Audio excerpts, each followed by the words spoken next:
Abari. Good morning, ladies and gentlemen. Hopefully, everyone has had a rejuvenating spring break.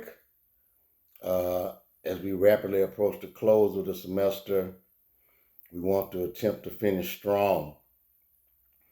You have the opportunity to thrive and go forward, or perhaps some may remain stagnant and do not make any advancements. So I want to bring to a close quickly. We're going to still address chapter 17, but I want to just give you some bullet points to just wrap up chapter 18 since we did not meet today.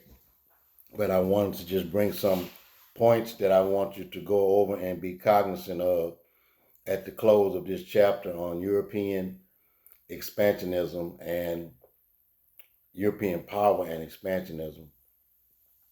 Uh, I definitely want you to be cognizant of the writings and works of John Locke in his second treaty of civil government, which was a groundbreaking document on how government should work and what the function of government should be. And as we alluded to, protecting the natural rights of life, liberty, and the ownership of property. We know that this same verbiage or language is used in the American Constitution as it relates to life, liberty, and the pursuit of happiness. So this is the origin of that verbiage, where that comes from. So please review the section in the text that discusses John Locke and how his ideals began to permeate throughout Europe and create a spirit of rebellion. Because Locke also said that if government is not working for the people, that people have the right to overthrow governments that are not working on their behalf. So be cognizant of that as well. I want to mention quickly about the Dutch Republic in 1648, around the time of the 30-Year War, which was called the Golden Age of the Netherlands. And during this time period, as we've been talking about different forms or systems of governance, the Dutch Republic, and this is something that will be on your quiz or your test, if you will, that the Dutch Republic uh, dismantled the monarchy and decided to move toward a republic. I gave you the definition of constitutionalism, republicanism. Those are things you need to be aware of. Uh, Republicanism is more or less a representative form of government where elected officials are supposedly uh, carrying out the will of the people. Okay, that's republicanism. So the Dutch Republic uh, brought about the Dutch Republic ended the monarchy and created a different form of government. But I want to introduce a new term as well that we have not really talked about within this chapter, and that's an oligarchy.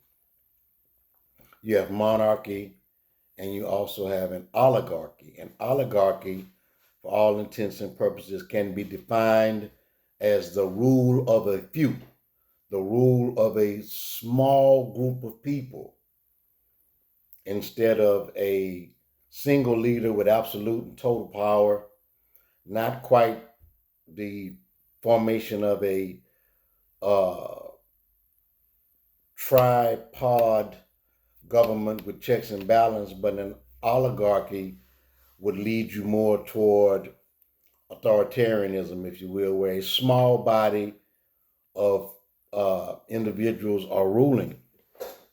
This is a phenomenon that has been present all throughout history as well, and typically these are local wealthy individuals that formulate these coalitions that graduate toward ruling power. So be cognizant of that oligarchy that evolved in the Dutch arena of the Dutch Republic, and this time period that ended near the 30-Year War was called the Golden Age of the Netherlands. So please be aware of that. In addition to that, the Dutch also became major players in the enslavement of Africans as a workforce. Uh, we talked about the phenomenon of the transatlantic slave trade, so you need to be aware of that phenomenon as well. But these various companies that arose during this time period, the Dutch West Indian Company, the East Indian Company, the Royal African Company, were all investment groups again that gave birth to uh, an economic formation of investments for the enslavement of blacks for workforce for agricultural crops such as sugar, cotton, and tobacco. That's very relevant. Also, guys, in the end of this chapter, we want you to look at definitely, and I'm going to point some of these out to you and name them as we relate to the land area where we live. Many of you are very cognizant of the 13 colonies, and you have had a historical overview of what that entailed, what that was about. You've been taught as a child about the Pilgrims and Plymouth Rock. And as Brother Malcolm said, we didn't land on Plymouth Rock, but Plymouth Rock landed on us as a people because we were not actually a part of that project of coming for religious freedom and other uh, colonization policies in these imperialistic governments. But I want to point out to you that the first colony, we often talk about Jamestown, but there is the lost colony of Roanoke. And Roanoke is a city in Virginia now. There's a city named Roanoke, Virginia, but Roanoke was the first colony, and it was unsuccessful to be developed, and it was a tobacco colony. But for all intents and purposes, the colony did not succeed. How could a colony not succeed? You could have the individuals that lived in these colonies, colonists, ended up dying for various reasons, ended up in starving, warfare with the Native Americans, et cetera, et cetera. So these were the types of things that were occurring. But the Roanoke colony, which is in Virginia today, was the first colony that was established by the English but was not successful. Now, Jamestown in 1607 was the first successful colony to be established, and it also was a tobacco growing market. In addition to enslaved African, initially it was indentured servants, and indentured servitude is the phenomenon where people entered into agreements. They could have been uh, owing a debt back in Europe where they were from, or they could have been criminals that were in the legal system that were granted freedom after working for an indebted period of time. Indentured servitude alludes to the fact that your state of servitude is not permanent. So it was a temporary form of servitude that was granted to Europeans that came over. So Jamestown, which was named after King James, we've talked about some of these absolute monarchs, and Jamestown was named after King James, and Virginia is named after the Virgin Queen, Queen Elizabeth. So, and that's the process of uh, how the European would typically name these areas after their monarchies. Now, I want to quickly just give you some points of reference that you need to know.